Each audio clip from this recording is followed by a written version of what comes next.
Here's Alidar. He's moving too, and Alidar comes like a shot into third. Fusaichi Pegasus will roll into Kentucky as the favorite in the Derby. And here it is. The 37-year wait is over. American Pharoah is finally the one.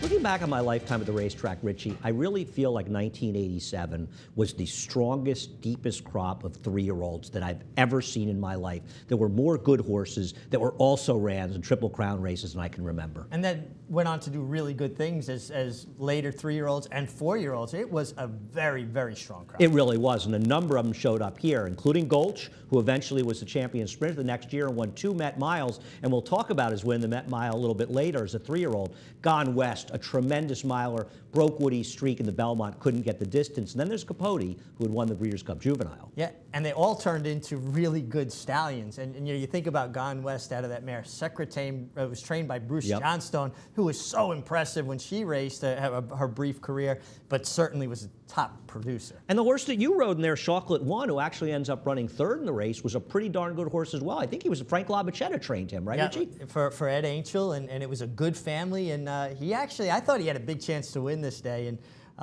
you know, he just wasn't as good as some of those in there. This was a good race. It was a very good field. In fact, Casey's Best Turn is in there.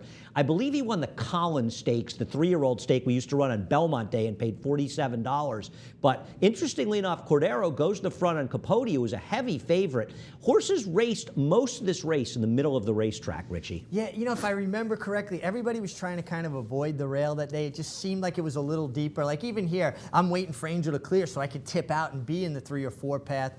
And certainly Gone West was wide every step of the way. And Santos, and he used to do this so well, he would save every inch of ground and kind of abruptly pull a horse out, and then they would kind of pop when they got in the clear. Yeah, it's interesting, and we'll see that in the stretch with Gulch when he gets out there. Because, you know, I remember watching this race on the top floor, second floor here, and rooting home Gulch, who I'd actually bet. I love Gone West as well, but remember this finish.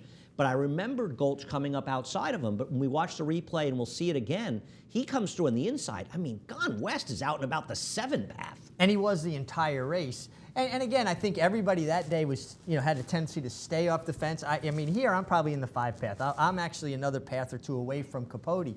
And I was kind of bracing for the rush of Gone West. I wanted to be able to move with him. My horse just wasn't up to the task. Well, Gone West, I mean, Gone West and Gulch is an amazing horse, a grade 1 horse from 6 furlongs to 1 1/8, who won the Met Mile. As we're going to talk about it, but let's hear Marshall Cassidy with the call. Cordero continues in front on Capote, but now challenged on the outside by Gone West. Gone West on the outside gets the lead. Capote back into second. Gulch gaining ground on the rail. It's Gulch on the rail alongside Capote, but Gone West has the lead. Gone West now comes into the rail, has the lead by a length and a half. Gulch on the outside taking second. Capote is third, then Chocolate One and Marine Command. You know, it's a close finish and a great finish. Here's my question, Richie. If Gone West had stayed out in about the 6 path and he had made Santos not be able to go around him, he's got to win the race, right? You would think so, but I mean, Robbie still stayed out like far enough, and it's interesting though. This is the battle of the Mr. Prospectors. 2 Mr. Prospector horses that went on to be really good stallions. No, it's amazing the influence that Mr. Prospector had, and we'll see it even more as we look at other Wood Memorials. It's amazing the runners he had and what they could do on the racetrack. And man, these are such good horses. I was saying about Gulch, he ran in the Gotham, he ran in the Wood, he ran in the Derby 2 weeks later, he ran in the Preakness 3 weeks later, he ran in the Met Mile 9 days later, and then he came back a week and a half later, and he ran the Belmont Stakes, and he was competitive in all of those races. Well, he needed a prep for the Belmont. There was too much time between the Preakness and the Belmont. He was an unbelievable horse, Gulch. I mean, I absolutely love Gulch. I think that Gone West went on, and if I'm not wrong, Richie, was he 2nd or 3rd behind Java Gold in the Whitney? Yeah, that sounds right. Exactly. He ran in the Whitney, and that's when 3-year-olds would run well in that race. People would skip the Jim Dandy, go to the Whitney. But these horses made their mark not only on the racetrack, but in the breeding shed. It's just so fun to look at him. And, you know, you think about Gone West. He got run down. He didn't lay down. He was still running. Gulch went and got him. No, these 2 horses were running through the wire. I got to tell you, it's like watching this race. It's as exciting as if we watched it live. And I think that is a real tribute to the kind of talent that we've seen in so many Wood Memorials.